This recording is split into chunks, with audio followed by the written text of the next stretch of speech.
Hello everyone again. Once more, this is CM Kozaman recording in the 11th of April 2023. It's a nice fresh spring day and here's a surprise series of videos about how to have spontaneous travels and adventures as someone interested in the broader world, discovery, creativity, and extraordinary stuff in general. Yes, everyone, I've been thinking about this matter for quite a while. If you've been following my channel, you probably have seen that every once often, in between these big productions and stupid cat videos, I share videos of my trips or expeditions to everyday but strange places such as dead malls or even certain parts of certain weird neighborhoods in my home city.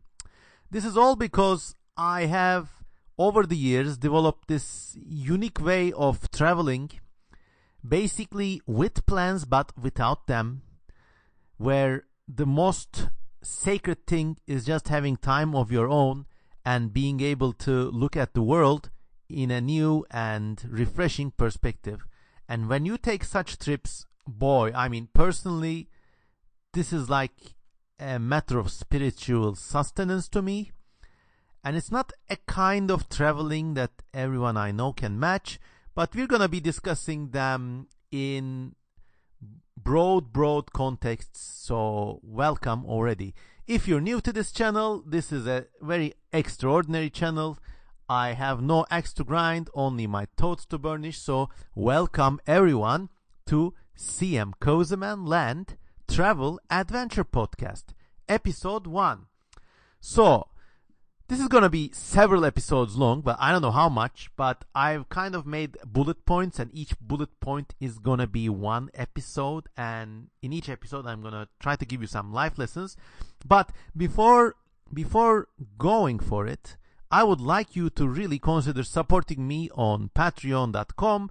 The link is in the video description and the pinned comment, and if you go there, you'll be able to see amazing new paintings that I do, which no one else gets to see.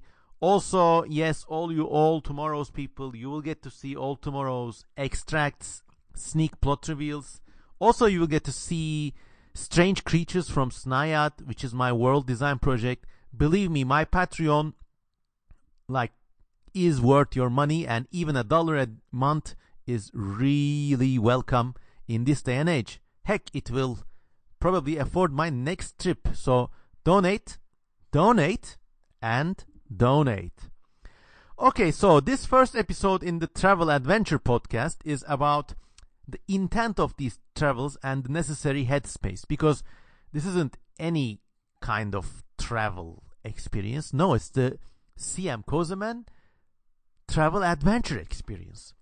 So what do I mean by this? Basically, this is like over the years, as it has come down to me, this is all about breaking routine and doing things that are kind of senseless and pointless in a way. For example, I have been lucky in my past where one summer vacation I just took the cheapest train available from Istanbul to Greece, and I didn't know where I was going or who I was gonna meet, but way back then I actually had some pretty nice life-changing experiences. And I don't mean I had like DMT in a seedy train station in Thessaloniki or something, but I met a lot of friends and lovers and others, which people who still like I am in contact to this day, and it was like a nice shift in perspective to me. You don't always need to go on these glamorous places. I know, like, in this day and age, not everyone is able to like I'll buy an airplane ticket to Italy, or buy a train ticket to nowhere or something. I know travel costs more money than ever, but even things like going to a hitherto unvisited part of your town, or if you're lucky to have a car, and we'll talk more about this, American listeners especially, you are the God's chosen people, because more Americans have access to cars than many other people around the planet. Like, for example, for me, actually, I am lucky enough to have a car, but if I wanted to drive somewhere weird and distant, I would just need to pay a heckin' load of gas money. And no, that's a restrictive concern. So let's look at the kind of headspace for this adventure. I mean, you could have, for example, just a day trip where if you're working or going to school, maybe you're lucky enough to cancel your plans, or maybe just take the weekend and go somewhere in your town that you've never been before. I mean, if I was living in the United Kingdom, maybe it would be a train to a place where I never took a train before. Or it could be exploring an abandoned building somewhere nearby, or just going to a strange neighborhood in my town. Now, this is one level of these spontaneous adventures, the day trip. Number 2 is the weekly sessile trip or work expedition.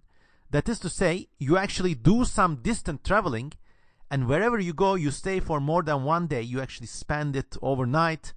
Whether you stay at a small motel, a nice hotel, or a friend's couch is all up to you.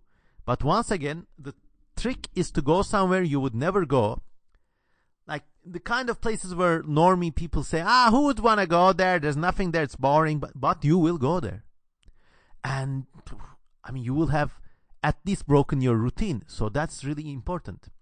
And the third kind of adventure, which is so sophisticated that maybe I will discuss it in a separate podcast sub-post of its own, is the extensive mobile vehicular adventure, the kind which my American friends can enjoy the most out of all my global listeners. But all around the world, this takes more money than others. That has to be told. But if you can do this sort of adventure, then it's really nice.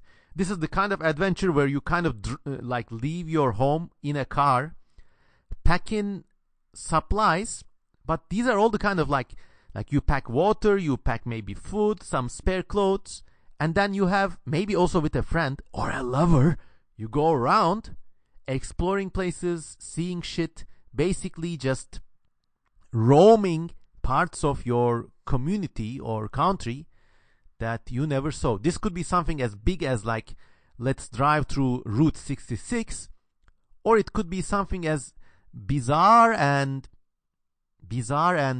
limited as my particular desire in Turkey to have a driving road expedition to the ancient city of Ionopolis, which is in the present day known as Inebolu. It's a quaint little town on the Black Sea coast. There isn't much to it these days. It's just like a boring seaside place, or so I've heard. But I have researched this place, and in Roman times, it was the site of a weird and deceptive, strange snake cult. And if you want to know more about this snake cult, you can go and search my channel videos. There's one called Glycon, the snake god of ancient Rome or something. Go listen to that and you'll enjoy it. So long story short, these are the levels of adventures you can have with this kind of headspace. Also, it helps to have a mission. The mission doesn't need to be like, I will go and have a full holiday, or it doesn't need to be something like, I will go and see the sights. Like if you live in New York, it's not like going to see the Statue of Liberty. But extrapolating from our example of New York City, for example, it could be, say, going to a part of Queens, sitting in a cafe you've never sat at before, or maybe actually finding a cafe, and then just bringing along, now this is the mission, bringing along 50 sheets of drawing paper and just 3 colored pencils, and in that day completing all those 50 sheets with sketches. And in these quests, in the necessary headspace, it also helps to limit yourself. For example, it could be a kind of trip where you will not take a smartphone, or you will not take a computer, or if you're used to driving everywhere, maybe it could be a quest where you will maybe walk all the way. So limiting your abilities is also as big an adventure as it is to seek out a particular something. I mean, if you're once again, I don't know, living in Romania or something, and maybe there's this like part of the country where there's these like strange salamanders in caves, maybe it could be your goal to like go visit this place. I know I had this trip once in Istanbul actually, and it didn't cost me, like it cost me less than my average day out in the street, let me tell you that much. And it involved taking like 4 or 5 different buses to this part on the far edge of the city where they were planning to build a huge new airport. And it was this kind of beautiful seaside town, very rustic and run down and kind of weirdly ugly too. But over the horizon, they were leveling the entire landscape to build this airport, and it was like some sort of apocalypse. And I went there. My goal, my mission for that day was just to use public transport and take pictures of this airport construction and maybe explore this little town. And this adventure, you know, I mean, it wouldn't be something I would do again, but I was all by myself. I had no one to pester me or like no one to limit my movement. Also, no one to maybe talk some sense to me, but these things are just lived that way, I guess. And I achieved all my objectives. I took pictures of the airport. I visited the strange town, and you know, to this day, I can remember every hour of that day. And that's how I know this was a memorable experience, being able to remember every hour of that day. As the great travel writer Patrick Leigh Fermor quotes, there's also a very dizzying and attractive side to these quests as well. Why should the thought that nobody knew where I was generate such a feeling of triumph? And this brings to my latter point, actually. You really feel weirdly triumphant after these adventures. You may not have done much. I mean, I had these adventures where I just went to Fatih, this kind of historic but now unfortunately run down part of the town, and I just drew creatures in a cafe all day. And all my drawings from that day were so much more creative than those I would do in my office or at home. So it gives you a sense of freedom. The freedom makes you creative. The fact that no one knows where you are. And in this day and age, a lot of our daily stress, I think, stems in part from not being able to remain alone. And if you're by yourself for a long, long time or a short time, you really feel refreshed. Like you really feel that your life has gotten longer. You miss the people in your family or your loved ones. Remember that you could be gone for 10 days or you could be gone for half a day. Doesn't matter.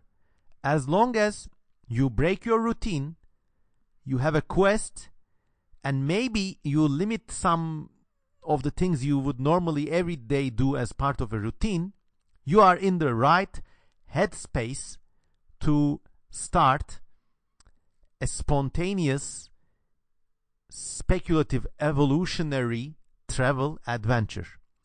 That was it for part 1, the intent and headspace, and what kind of adventure you want to have.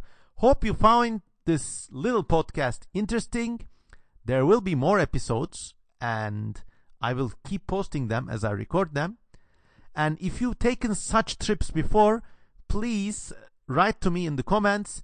And if you enjoy this series, please consider supporting me on Patreon. As always, have a nice day.